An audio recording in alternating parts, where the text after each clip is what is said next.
So good morning or good afternoon for wherever you are attending from. Our friend from Brazil, it's already 1 p.m. for you. On the West Coast, it will be 9, and in Mexico, 11 only. So thank you for joining us. Buenos dias and bon dia. We have today our special guest, Eva Saringhela, the Director of Sales of Eclectic Greece, our wonderful DMC. And Eva, you have a really nice program today. And for every time you do a webinar, it's lovely. But thank you, Dominique. The subject of today with new hotels and activity in each place, I think it's going to be most interesting. So Eva, if you would like to start and share. Yeah, absolutely. So good morning, good afternoon, everyone. Before I start sharing my screen, thank you so much for taking the time. I see a lot of more people joining in. So thank you for your time. We really appreciate it. So Greece is opening in a month's time.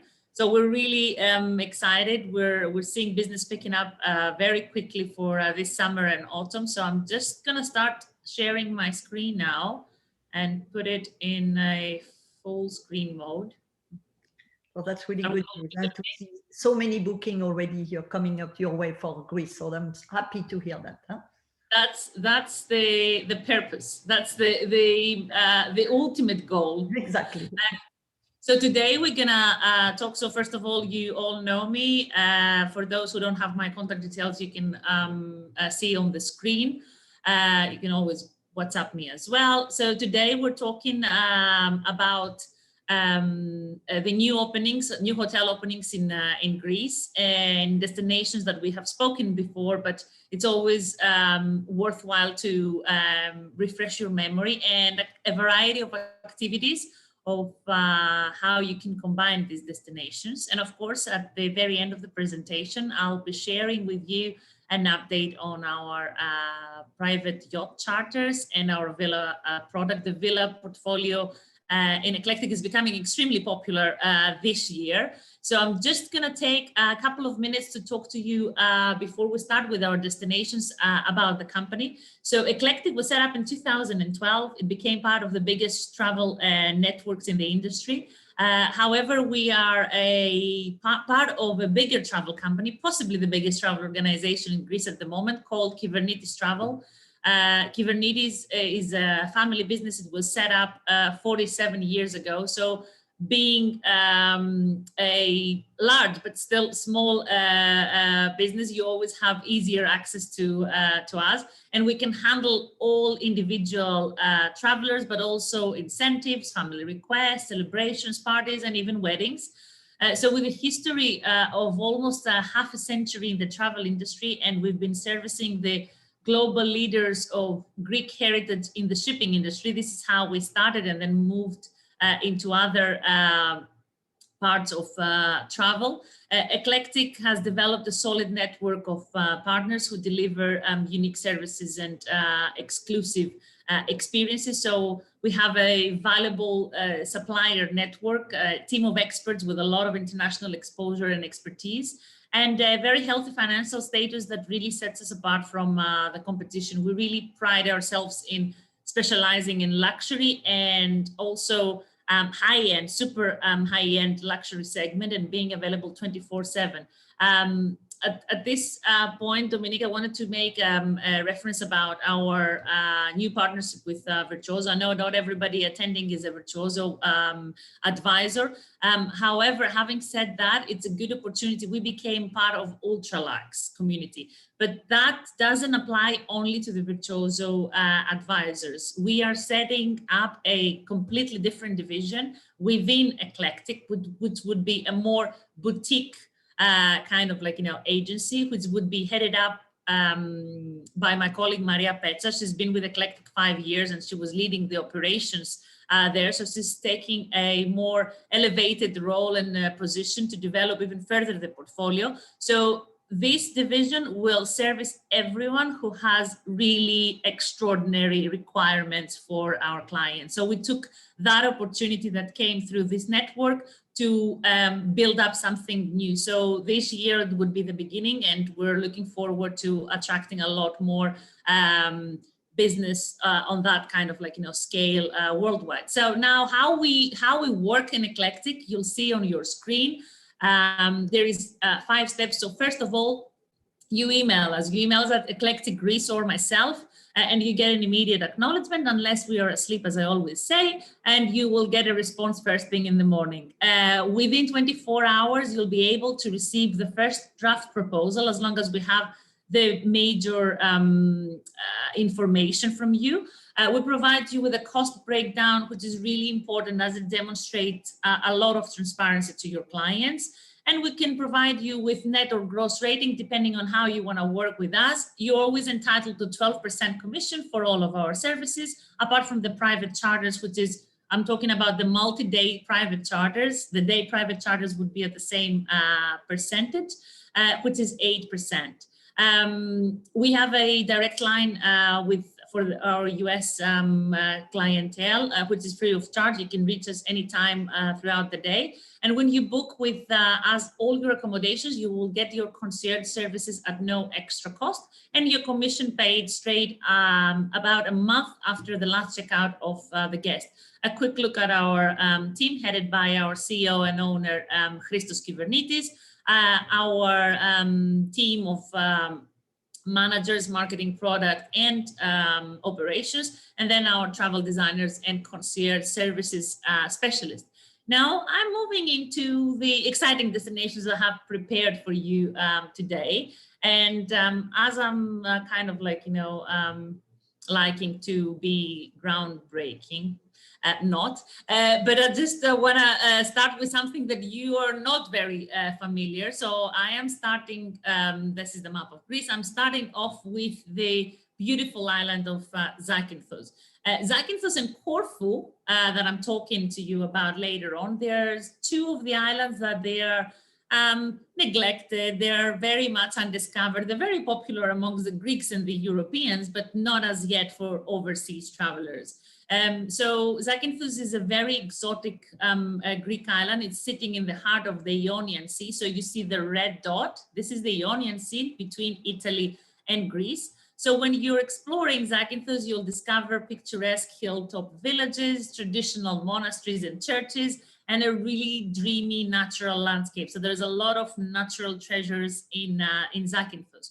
So Zakynthos, I want to share a spectacular picture of Zakynthos. So the Zakynthos beaches are home to the endangered sea turtle species Careta careta, which every year they hide their eggs in the fine white sandy beaches of Zakynthos. So after you explore the emerald beaches of Zakynthos, you can move to the main town, which is Zakynthos town, the capital of Zakynthos. So the island actually was strongly influenced by the Venetians. So the name of the island was Fiore di Levante, the flower of the East. So while every other part of Greece was under the Turkish Empire for hundreds of years, the Ionian Sea, and more specifically Zakynthos and Corfu, they were flourishing under the Venetian Empire. So they grew in terms of music and art. So they were a lot more cultured, because the culture, whereas the cultural characteristics in the mainland of Greece were destroyed by the Turks, and this is not a racist comment, that was what was happening, the Venetians was inspiring for further advancement. So Zakynthos is the place where Dionysios Solomos, which is our national poet, he wrote the national anthem of Greece. So this is the island where he was coming from. So one of the most favorite hotels in Zakynthos for us would be the Olea All Suites Hotels. It's a 5-star hotel set in the middle of a picturesque hill surrounded by olive trees. So Zakynthos is all about olive trees and a lot of greenery, just 10 minutes from the airport. So it's got amazing views, proximity to the villages and the sandy beaches, and it's got a combination of exceptional service ambience that makes it a really ideal place for a romantic and relaxing holiday. You've seen the waters of Zakynthos. So one of the favorite activities would be exploring the shipwreck. That was the first picture that I've shown you. You can either approach it by boat from the beach side, or you can have like in a spectacular view from the very top. So actually from the main road, kind of. So it's magical. Turquoise water will be mesmerizing your eyes for quite some time, and then you can explore the blue caves, which are very popular and the one of the most advertised attractions in the island. The best time to visit them would be either early in the morning or late in the evening, just to capture the best colors, let's say. And then I'm introducing you to the Careta experience. I haven't done that myself, but I would have loved to. It's the only island in Greece that supports, like, the Careta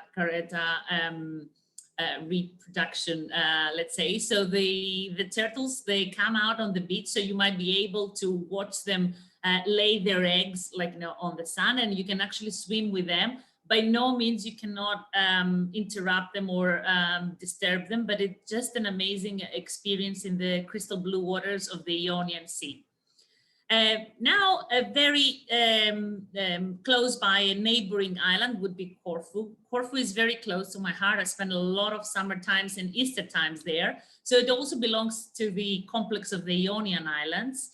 It's on the northern part of Greece, and it takes about an hour flight to get to Athens. So the ideal itinerary, let's say, is to fly people into Europe, where they would have either a connection from London, Paris, Amsterdam, Zurich, and then you would have a direct flight to Corfu. As I said, both islands are very, very popular with European clienteles, and they're actually considered hubs for a lot of European air carriers. So you will not struggle to find a flight to connect to Corfu. And then from there, you can carry on to Athens and the rest of the islands in the Cyclades. Also, it's been highly influenced, Corfu, by the Venetians in terms of style, architecture, music, and food. So you see, this is a beautiful picture of the main town. It's not as small. I mean, I would easily call it a city. It's got a lot of universities, so you've got a very vibrant nightlife as well throughout the year. So Corfu is one of the most romantic island destinations in the Ionian Sea. You have lush green hills, noble mansions, idyllic beaches. You really have it all, and a very special focus when it comes to food, and an amazing variety of museums. So our advice when it comes to Corfu is, of course, to experience the spectacular beaches, but also there is so much to do in the main town. So you can get lost in the Candunya, so-called Candunya. Candunya are the narrow cobblestone alleys in the main town. There's hundreds of souvenir shops. There's hundreds of tavernas and even fine dining restaurants. There is an amazing, I've seen it last summer, Museum of Asian Art. And you can walk down to the famous Liston Square, which is the most popular coffee gathering spot in Corfu. The past couple of years, the opening of Dome's Miramare, it's brought a lot more attention to the island. It's attracting more overseas travelers to explore. The miraculous thing about this property is that you step out of your suite or your bedroom, there is a little piece of greenery, like, your, grass, and then you step into the water. And when I say the water, it's not the swimming pool, it's the actual, sea. So I haven't seen in my life any other hotel that's got so close proximity to the beach. So it's absolutely one of the most stunning properties. This is an adults only hotel. Domes is opening another property this year also in Corfu, which would be family friendly as well. And it's called Domes of Corfu. And another one that it hasn't opened, so Miramare opened mid 2019. The Anxana Corfu has been planned to open for the past couple of years, but it's finally opening this year. It's a Mediterranean sanctuary of extraordinary beauty, I would say. So it's located in the middle of olive trees and a lot of greenery. in the Bay of Benices. So you would combine the Greek phylloxenia, the warm Greek phylloxenia, with characteristics of the Asian culture. I am going to see this property this year, and I'll have feedback for you. But from what we have been presented already, it's absolutely an amazing addition to the already kind of wide portfolio of five-star properties. So as I said earlier, the Greek Easter is a highlight when you're in Corfu. So you should experience it once in your lifetime. There is a variety of traditional customs and festivities, and there's 18 bands that are parading through the cobble streets of Corfu. The main town of Corfu, which is UNESCO Heritage listed site. It's as I said, it's hosting a lot of universities. So you will have a lot of activity throughout the year. I mean, there is a lot of permanent residents that live in Corfu. It's not like islands that they would go empty during winter, so you can explore it early spring or late in the autumn. And this is the Esplanada Square that you see on your map. One of the beautiful activities that they're going through the main city center, well, town center of Corfu, would be a sightseeing bike tour, starting from the very top bottom, the south coast, all the way to the north coast, overlooking Albania. So the Esplanada Square, it's the biggest amongst all squares in the Balkan countries. And this is just minutes away from the Liston Square. So it's all walking distance.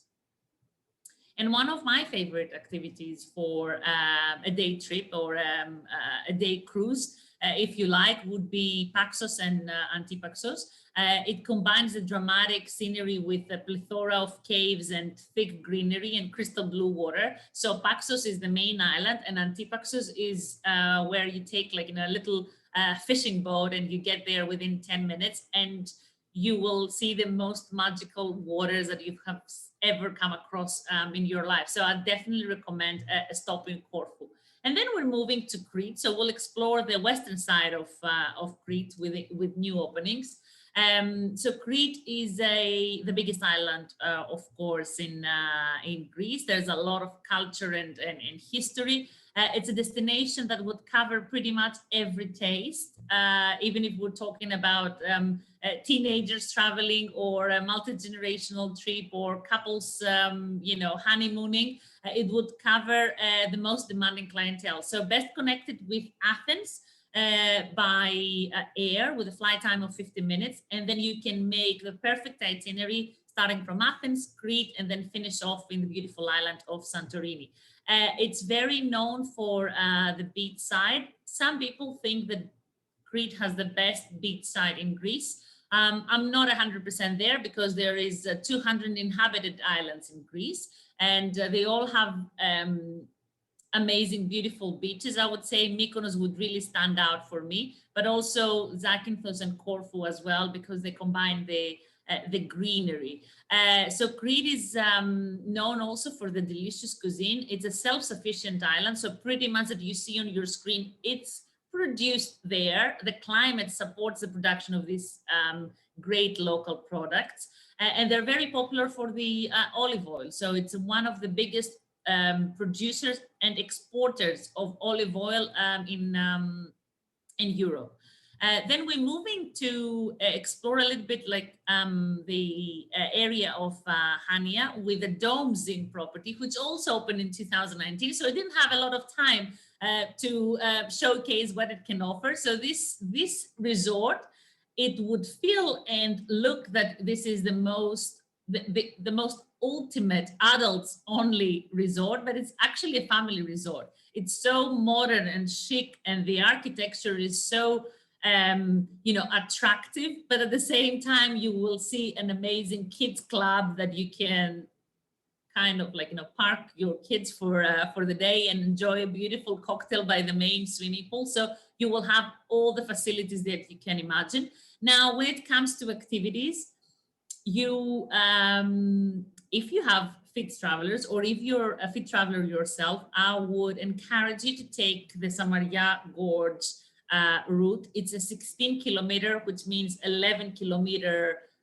long gorge. It's one of the best in Europe, limestone gorges in Europe. But at the same time, we would have a variety of other gorges if you cannot take it, because it will take a full day to finish it off.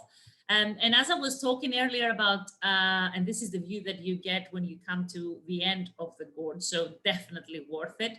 And as I was talking about the olive oil, this activity about the olive oil and wine, which are the gifts of the Cretan land, you will experience an ecological prototype farm cultivated by the fifth generation owners, that they insist on promoting the traditional way of the organic olive oil production. So the olive oil is stone milled and cold pressed. So following that, you will get to experience and visit, actually, well, to experience a variety of wines, but visit a quaint winery, which is a dream that lasted also almost a lifetime for an American who was born in that village. So he left and he came back after so many years to create that business. And of course, as every activity in Greece, it will finish with a beautiful meal in a rustic family-run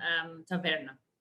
And Rethymno would be just a little town outside of Hania. I would say about 50-minute drive from Hania. It was completely built by the Republic of Venice back in the day. So they were conquered mainly by the Ottomans, by the Arabs, but mainly by the Venetians. And it's one of the best well-preserved towns in Crete. So one of the main reasons people come to Greece, apart from the weather and the beach and the history, would be food. So we made sure we incorporated either a culinary walk or a food tour or a cooking class in every single destination. So on this particular one, you will take 7 different stops. It can go up to 10 if you wish.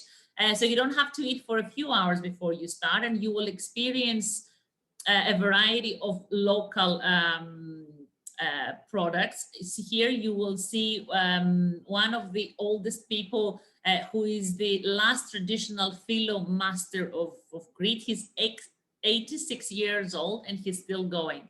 You will also line up for a kaltouni, as we call it. It's a savory pie. You can try raki, which is as strong as vodka. So take it easy a little bit, like, with raki. It's not as ouzo. Ouzo is a little bit lighter. And then, of course, you would try the popular Greek souvlaki. And then talking about souvlaki, we move to Athens. There is a lot of souvlaki places. So you can have souvlaki all day long. It's actually the most affordable street food that you can find, in Greece. So Athens has been the capital of Greece since 1834.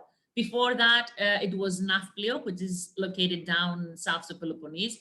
It's totally transformed following the Olympics of 2004, and it's got a lot of new things to showcase. So we would definitely recommend, because people tend to push back on the capital, we would definitely recommend a minimum of 2 nights stay. It would be even more relaxing to start with the islands and let Athens be the last stop, so you don't have to do the traveling in the morning, like get a 6 o'clock flight and then fly to Athens and then connect for another 10 or more hour flight. So I would always leave Athens as the last stop.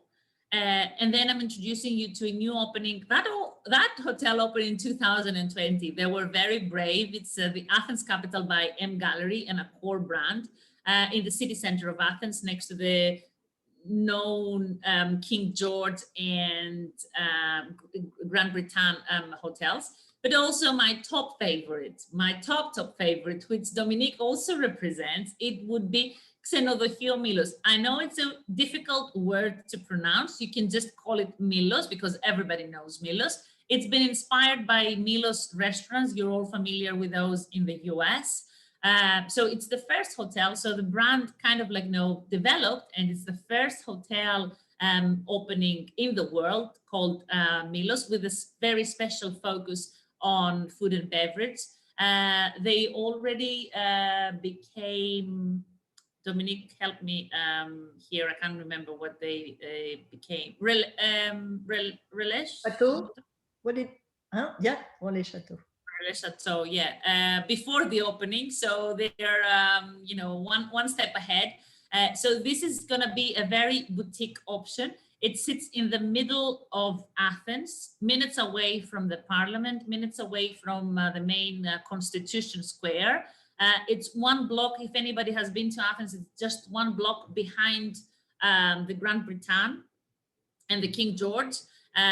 You step out of the door, you're in the main shopping district of Ermou on the one hand side. On the other hand side, you're 10 minutes walk from Kolonaki, which is a more upscale, luxurious neighborhood for shopping and coffee and bars and restaurants. So this hotel has it all, and it's got an amazing veranda, as you can also see, overlooking the old parliament of Greece. So you're combining a lot of different elements here. Now, coming to activities in Greece, of course, you will have to, even if you're there for a day, you will have to take a private guided city tour of Athens. You can either do it half day or full day, including the museum, the new museum of Acropolis, or just visit the Acropolis and the highlights such as Panathinaikos Stadio. One of my favorite experiences in Sunio, especially if you're not visiting Santorini to experience this beautiful sunset, would be Sunio. So Sunio is an hour and a half away from Athens. The Poseidon table is located, the temple is located there. Well, you will see the ruins around as well next to the temple. So it was built in 440 before Christ, and it was one of the major monuments of the golden age of Athens. So the temple was built as a favor to god Poseidon, who was the protector of the sea and the seamen. And people would carry sacrifices. So every time the people believed that the storms was a sign from Poseidon, that he was angry, so they would bring sacrifices to him and other gifts to appease him and find favor. This is what ancient Greek believed in. And then one of my top favorite activities in Athens, I'm sorry I scrolled too quickly, would be the Athens food tour, which is really an ode to the Greek cuisine, and we absolutely love pushing it and encouraging people to go for this. It incorporates 10 different stops, so you will get to taste the best Greek olive oil, the best souvlaki, traditional phyllo pastry delicacies, a variety of Greek items that you would have for breakfast, amongst those koulouri and bougatsa. So you will find out all the secrets about the Mediterranean diet, and of course you can incorporate those to your everyday life when you fly back to your own country. And then we're coming to my favorite, Santorini. So Santorini is described as the ultimate destination for romance, with a breathtaking landscape featuring one of the best sunsets, the most famous, at least, sunsets in the world. So I'm sure you all seen pictures. So I'll show you a picture, a beautiful picture of Santorini with the blue dome churches. So there was, I'm sorry, I'll have to go back and I'll be, sorry. So you see here, it was a round big island. And then we had the volcano eruption, and it all fell into 3 different islands: main Santorini Island, Thirassia, and the volcano. So the eruption left a large caldera surrounded by volcanic ash deposits hundreds of meters deep. And that's why we have this spectacular view. So the distance between the top of the island all the way down to the level of the sea is about 2 kilometers. That's why you have all this dramatic scenery. So the most elegant part of the island would be Ia, but also Imerovigli is the most quiet and the most, how can I describe it? It's like, wider space, especially during COVID years, we needed a lot more. So my favorite hotel, it would be Oma, which sits on the top of the top of the hill, I would say, but it's not really a hill, but it's just on the highest point of the island. So when you're in Noma, you're overlooking the sunset. You have a direct view to the sunset. On your right-hand side, you will have Ia Village, which is spectacular, and it would worth visiting a couple of times for shopping and dining. Of course, you can have like a car rental, or you can use the shuttle bus from the hotel. And on the left-hand side, you will have Fira, which is the main capital. Again, it would worth exploring for one evening, just to get a gist of how it feels and looks with all the bars and restaurants. But I can guarantee you that you would have, if you stay in Noma, you would have the best sunset views from any other point in the island. Santorini is very popular for the wine production.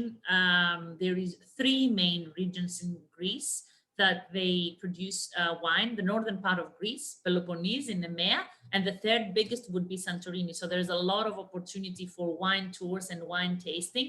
And more specifically, they would specialize in the white Assyrtiko.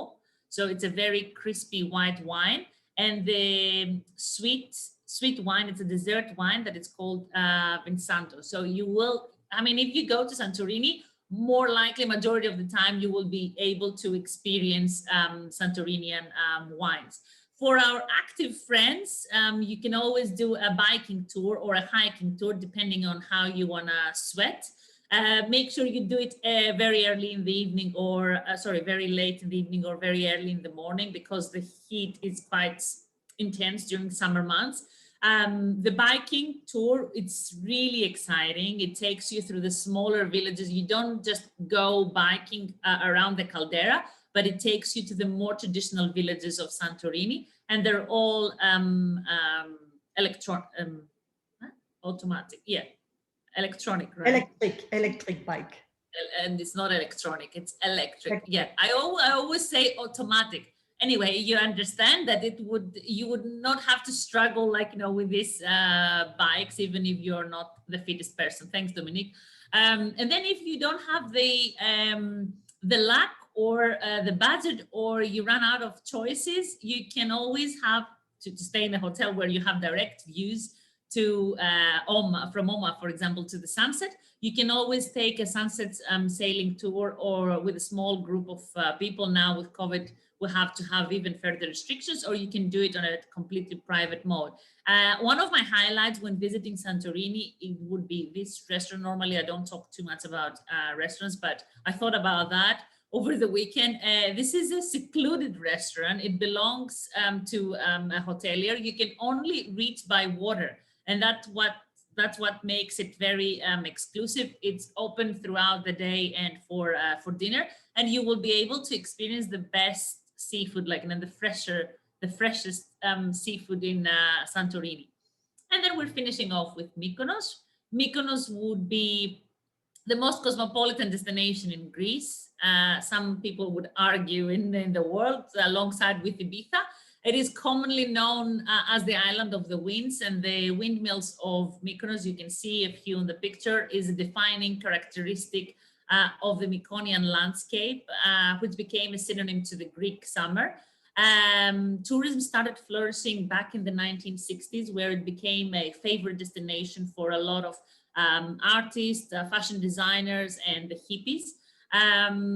So a lot of global jet setters will descend onto to Mykonos to enjoy the golden beaches, the idyllic sunset. I mean, even Mykonos has a beautiful sunset, despite not being on the hill like Santorini.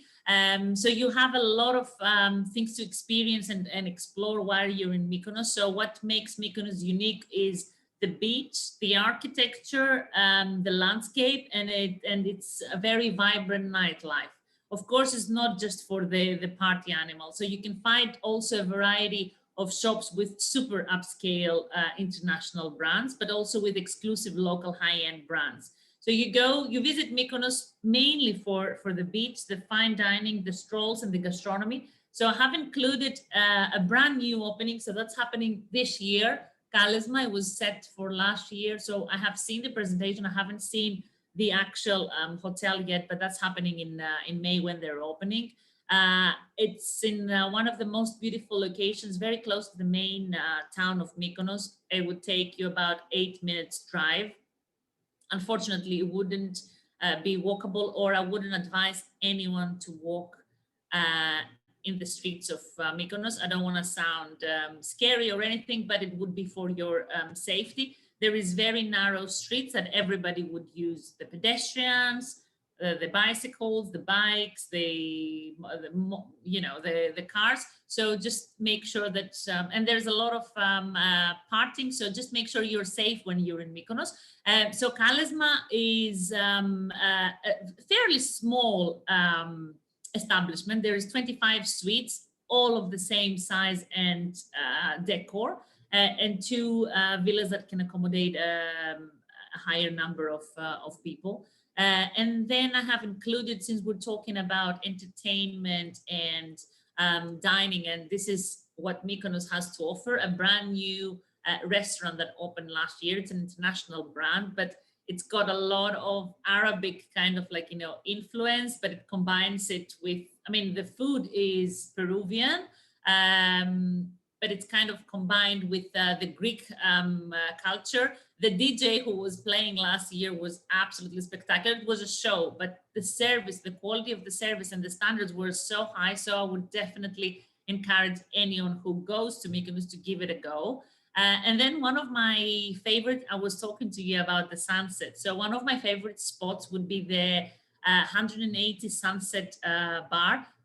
My best friend actually got married there, so it can be a wedding venue if you like. But now it's a cocktail bar playing live music, and in the evenings it's absolutely spectacular. So you have an overview of Mykonos. And last, my favorite, Scorpios. Scorpios is the place to be. Either you go to the sunbed area by the water, so you're in front of the beach, or you enjoy a lunch and dinner, and then it turns into a party place following 9-10 o'clock. So the most popular world DJs would be playing there during the summer.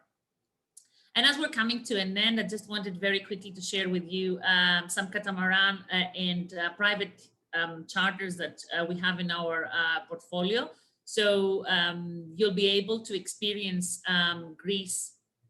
Sorry, I'm not pressing all these buttons. It just does it automatically. And my typical itinerary that I tend to share with you would be, again, the Ionian Sea. And so starting from Athens, within 7 days or 7-8 days, you can explore more than 8 or 10 different destinations. So you always start from Athens and you would finish in Athens, or you can decide to finish in another destination such as Corfu or Kefalonia, as long as there is another charter following your booking, so you don't have to go all the way back. So I'm just sharing a few pictures just to showcase the other destinations. Very green and very blue. That's make me a little bit depressed now. And then, and then closing this presentation with our villa services. Last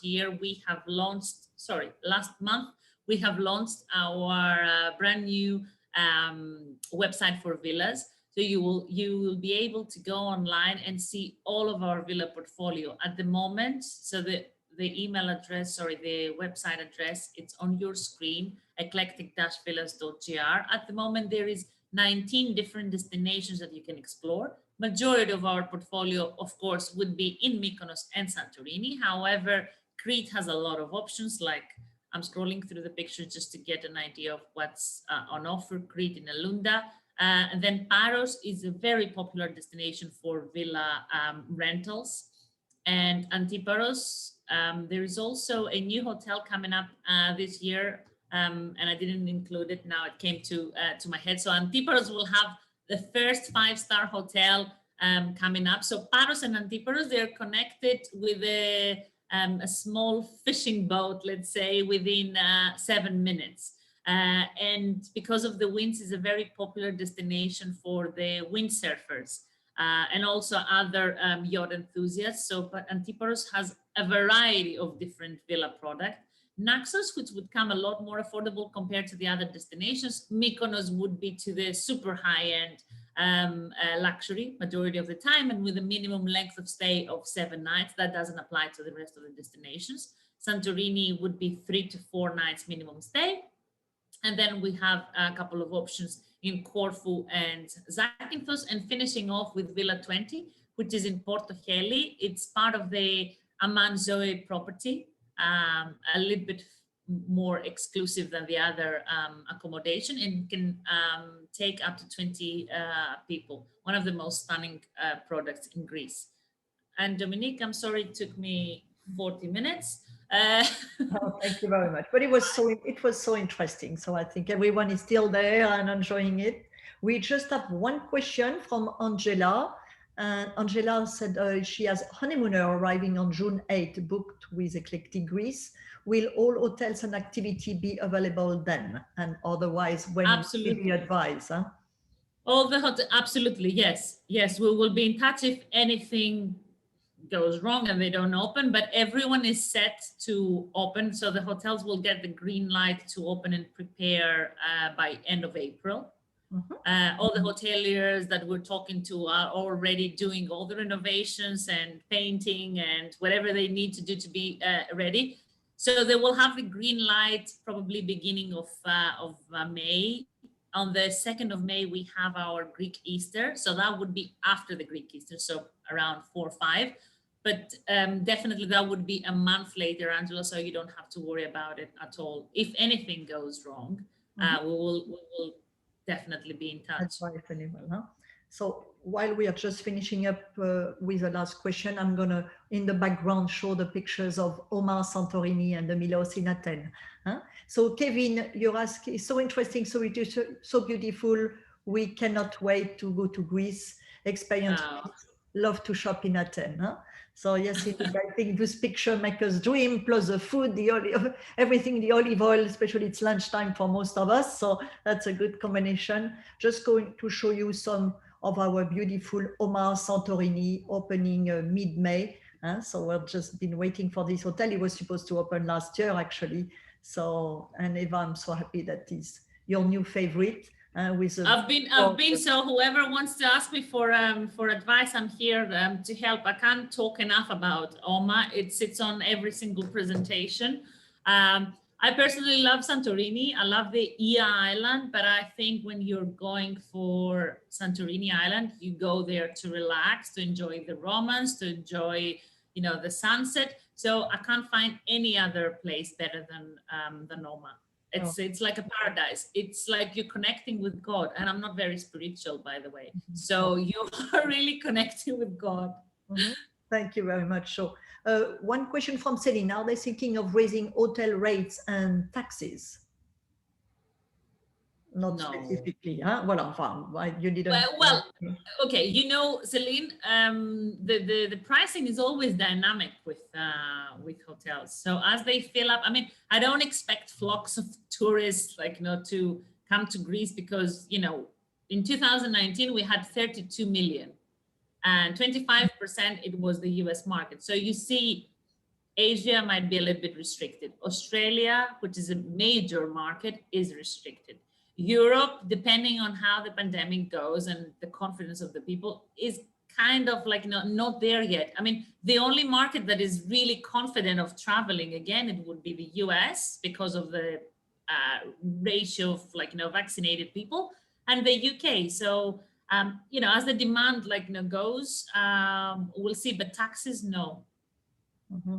Oh, that's a good news. Right now, I'm finishing up showing you the picture of the new Hotel Milos, Segunodo Keio Milos, which will be opening, we think, in June, at least before by the summer or the fall. We're just waiting for the final dates. So some beautiful pictures showing how contemporary and chic and sleek this hotel is. So again, one of Eva's favorite. So thank you very much for your time. From the outside. You love if I stay, there is only one hotel that I've been and stayed in Athens, Dominique, and I keep talking about that because obviously I don't get inspections to do overnights in Athens, but the guys were insisting. I was like, okay, I'll stay then. And it was really nice because you get to experience like, you know, the whole service. And so, yeah, I'll definitely stay in Milos when they open it. So Risa, you want to say, what are the procedures entering the hotel in each place? Entering the hotels. Oh, you mean probably the COVID procedure, Risa? I don't know if you want to tell us a little more. Kelly, you said, does Milos have any outdoor dining space? Yes, yes. We still see kind of the renderings, Kevin. So I mean, I know where it's located and I've seen it from the outside, but it's not there yet. But definitely have outdoor dining space for sure. Risa, with regards to the procedures, there would always be the temperature taking when you enter. Obviously, like, you know, sanitizing, but you know, depending on the hotel property, if it's a 5-star, it's not a standard. They're not imposing that, but we don't have all the framework of, you know, the protocols of how we're opening and what are these. I was looking last night and I only have the 2020, but I can share the 2020 ones from the government if anyone is interested. Okay, perfect. So I think I don't see any more questions. So that's going to be the end of our webinar. Kevin said if there is a pool or a pool, a rooftop pool. There is no pool. You have sponge pool in some of the suite, like the one that we showed you, huh? But no main pool. Huh? No, not main pool, no. Anyway, so that's only... we can build one later on. Well, that probably. At least you also go there because of food. The restaurant is going to be amazing, amazing. The focus is on the restaurant, absolutely. That's contemporary, not much contemporary looking hotel, and amazing location, as you said. So nice few nights in. It's close. It's got everything at you know, within a short, like, you know, distance. Mm-hmm. You want shopping, you want culture, you want dining, you want the Acropolis, you want the little neighbors of Plaka and Monastiraki. You've got everything within a minutes. So great location. Perfect. So thank you very much, Eva. Thank you everyone for joining us. Have a good afternoon, a good day, and buenas tardes, bon dia. We love you all, and Eva, thank you so much, and we can't wait to be in your. You have a good day, everyone. Okay. Look forward to seeing you all in Greece. Yes, we will be soon. Bye.